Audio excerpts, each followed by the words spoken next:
Saudações, querido público culto e conhecedor. Bem-vindos a este seu cantinho da dura realidade, onde não caímos nessa de outros dados, nem engolimos qualquer história que nos contam toda manhã.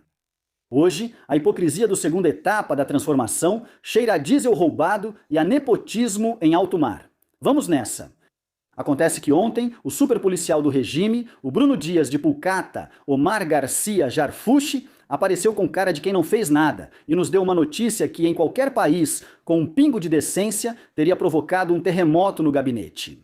Mas aqui, na Disneylândia da Quarta Transformação, é só mais um dia comum. Prenderam na Argentina? Sim, até lá teve que fugir o Anjinho, o contra-almirante Fernando Farias Laguna. E quem é esse personagem? Bem, como todos já sabemos, nada menos que o irmão do vice-almirante Manuel Roberto Farias Laguna, que está curtindo uma estadia 5 estrelas atrás das grades. E para que tudo fique em família, ambos são sobrinhos do próprio ex-secretário da Marinha, Rafael Ojeda. Que família bonita! Que coincidência tão patriótica! Enquanto dizem para você que a Marinha é o povo fardado e o baluarte da soberania, os parentes da alta cúpula estavam ocupados construindo o que parece ser a franquia de contrabando de combustível mais bem-sucedida da história moderna. Esses anjinhos fazem parte do roubo do século com selo da casa. O caso de Fernando Farias Laguna não é uma infraçãozinha de trânsito. O senhor é acusado de liderar a maior organização criminosa de contrabando de hidrocarbonetos no México. Estamos falando de crime organizado e lavagem de dinheiro. Mas se preparem, porque aqui vem o número que deveria fazer aqueles que ainda defendem o lencinho branco morrerem de vergonha.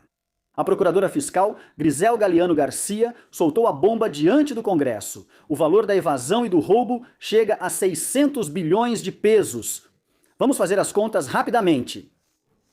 Poderiam ter sido construídas 10 refinarias como a de Dos Bocas, ou pelo menos terminá-las direito, porque a que temos só serve para pegar fogo e alagar. Mas não, esse dinheiro acabou nas contas de uma rede criminosa que operava com uma simulação de importações tão descarada que só poderia ter existido sob o manto protetor da impunidade absoluta. O esquema era uma obra de arte do cinismo, não era o ladrão de combustível comum furando um cano em Hidalgo, era uma estrutura de colarinho branco e altas patentes. A logística do crime, navios, empresas de notas frias e bênçãos políticas, proteção institucional, empresas de fachada que tinham o aval de alguém muito acima. Logística naval. Uso de navios e armazéns para mover 1,5 milhão de litros por semana, lavagem de dinheiro, o uso de empresas de notas frias para lavar pelo menos 23 bilhões de pesos. Será que esses filhos de uma mãe querem mesmo fazer a gente de otário? Vão alegar que o secretário da Marinha não sabia o que fazíamos? Que o sistema aduaneiro, aquele que o jegue de Macuspana entregou para os militares para acabar com a corrupção.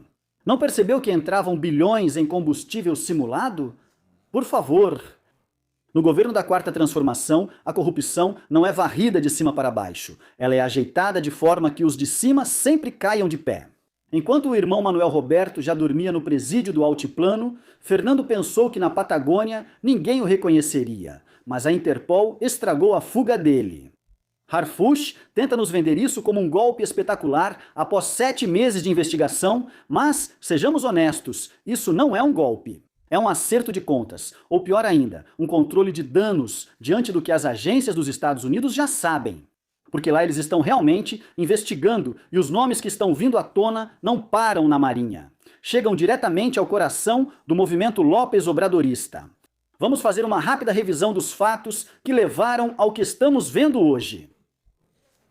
Por algum motivo estranho, a memória do mexicano é curta.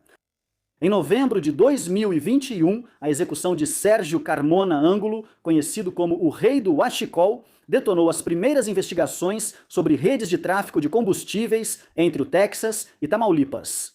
De acordo com declarações feitas pelas jornalistas Maria Idalia Gomes e Anabel Hernandes, o homicídio de Carmona e sua colaboração prévia com a DEA precipitaram a abertura de investigações que, anos depois, resultariam em ações judiciais contra empresários marítimos e operadores financeiros.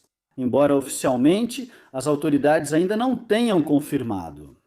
Isso começaria então em junho de 2024, quando o contra-almirante Fernando Rubem Guerreiro Alcântar denunciou formalmente ao então titular da Secretaria da Marinha, Rafael Ojeda Duran, a existência de uma rede de huachicol fiscal, liderada pelos irmãos Farias Laguna. A denúncia ficou documentada em um áudio e em uma carta manuscrita, e mencionava pressões internas, subornos e movimentações de pessoal para proteger a operação ilícita nas alfândegas marítimas. No entanto, Guerreiro Alcântar foi executado em novembro de 2024 em Manzanillo, Colima, sob um modus operandi idêntico ao crime da funcionária da FGR, Magali Yanete Navarramos, executada semanas antes na mesma região.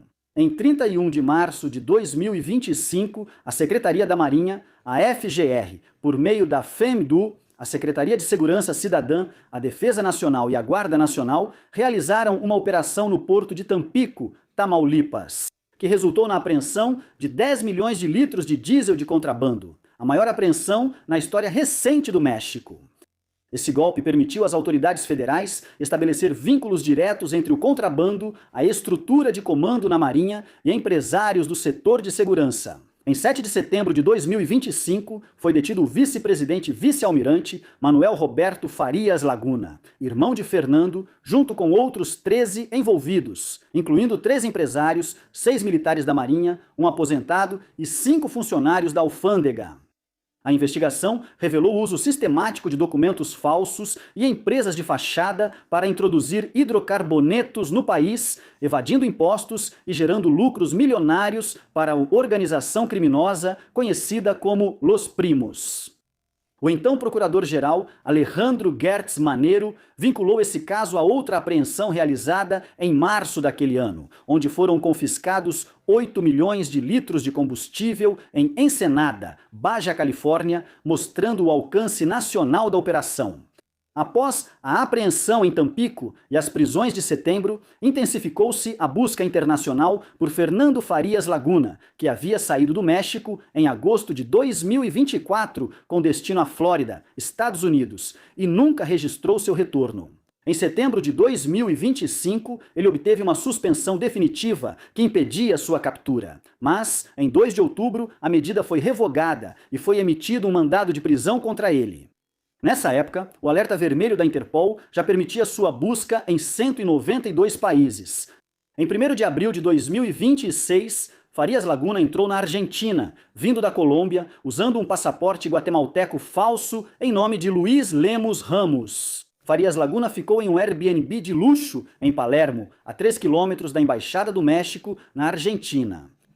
Sua localização e detenção foram realizadas nesta quinta-feira, 23 de abril, em via pública, na esquina das ruas Guatemala e Juan Belmonte Justo, pela Polícia Federal Argentina, sob a jurisdição do Ministério da Segurança Nacional e em coordenação com a Direção-Geral de Cooperação Internacional, a Interpol, a Secretaria da Marinha, a FGR, a Secretaria de Segurança Cidadã e a Interpol México. A ministra da Segurança Nacional, Alejandra Monteoliva, confirmou a detenção e a colaboração internacional para conseguir a prisão com fins de extradição. Em suas declarações, Monteoliva enfatizou: a Argentina não é refúgio de criminosos. Quem faz, paga. De quebra, foi um recado direto para Cláudia Sheinbaum, da parte do governo de Javier Milei. Estamos diante do legado da corrupção familiar. Não nos enganemos, essa rede de roubo de combustível e traição à nação na Marinha não é um caso isolado nem culpa de poucas maçãs podres. Tudo o que estamos vendo, esse saque sistemático dos cofres nacionais, é responsabilidade direta da corrupção do governo do velho patasmeadas López Obrador. Foi ele quem, com sua retórica de não somos iguais, permitiu que seus colaboradores mais próximos e principalmente seus filhos se beneficiassem descaradamente do poder. Abriram as portas do país para seus amigos e familiares fazerem negócios sob a proteção da bandeira, enquanto o povo recebia suas migalhas em forma de bolsas. A estrutura de proteção política a essas máfias vem do mais alto escalão do Palácio Nacional. Cansaram-se de afirmar o fim da corrupção, mas na verdade apenas a nacionalizaram e entregaram à família Tabasco. Então já sabem, da próxima vez que ouvirem falar de soberania energética, lembrem-se que para a quarta transformação, isso só significa que o combustível roubado deve ser administrado pela família e pelos amigos próximos da quarta transformação.